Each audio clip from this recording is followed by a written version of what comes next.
চাওক, এই সম্পৰ্কত মন্তব্য মানে ইতিমধ্যে মই যোৱা কেইবাদিন ধৰিও সামাজিক মাধ্যমত বিভিন্ন কথা মই দেখিয়ে আছো।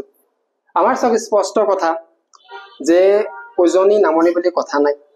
উজনিৰ কিছু সংগঠনে, তথাকথিত কিছু সংগঠন আৰু সংগঠনৰ কিছু সংখ্যক যুৱক, শৃংখল চলিহা হওক বা চিতু বৰুৱা হওক বা আকাশ শইকীয়াই হওক, তেখেতসকলে যি সংগঠনৰ নামত যি এক ভণ্ডামি চলাই আছে যে উজনিৰ পৰা মিয়াসকলক খেদিব লাগে, কোনবোৰ মিয়াক খেদিব লাগে?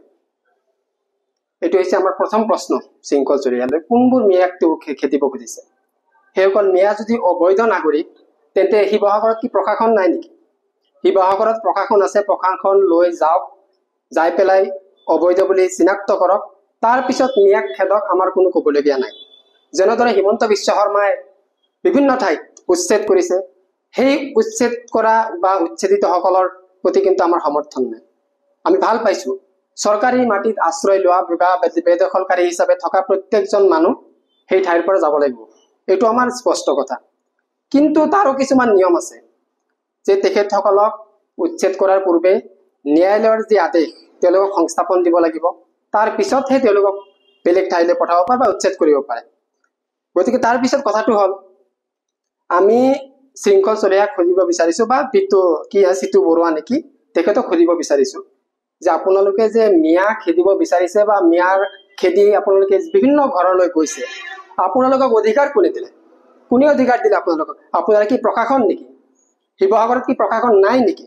আমি আপোনালোকক প্ৰশ্ন কৰিছো। যদি আপোনালোকে কোনো অবৈধ বিদেশী চিনাক্ত কৰিছে, প্ৰশাসন লৈ বাৰম্বাৰ এটা কথাই কম, প্ৰশাসন লৈ আপোনালোকে যাওক আৰু সেইসকলক খেদি পঠাওক, তাত কোনো আমাৰ আপত্তি নাই। কিন্তু প্ৰকৃত ভাৰতীয় নাগৰিক, এইসকল মিয়া মুছলমানে হওক বা অইন যিকোনো ধৰ্মৰে হওক, তেওঁলোক প্ৰকৃত ভাৰতীয় নাগৰিকক আপোনালোকে হাৰাশাস্তি কৰাৰ কোনো অধিকাৰ, কোনো সংবিধানে আপোনালোকক হাৰাশাস্তি কৰাৰ অধিকাৰ আপোনালোকক দিয়া নাই। গতিকে মই এজন যদিও কংগ্ৰেছ দলৰ সদস্য, কিন্তু এয়া আমাৰ ব্যক্তিগত মতামত।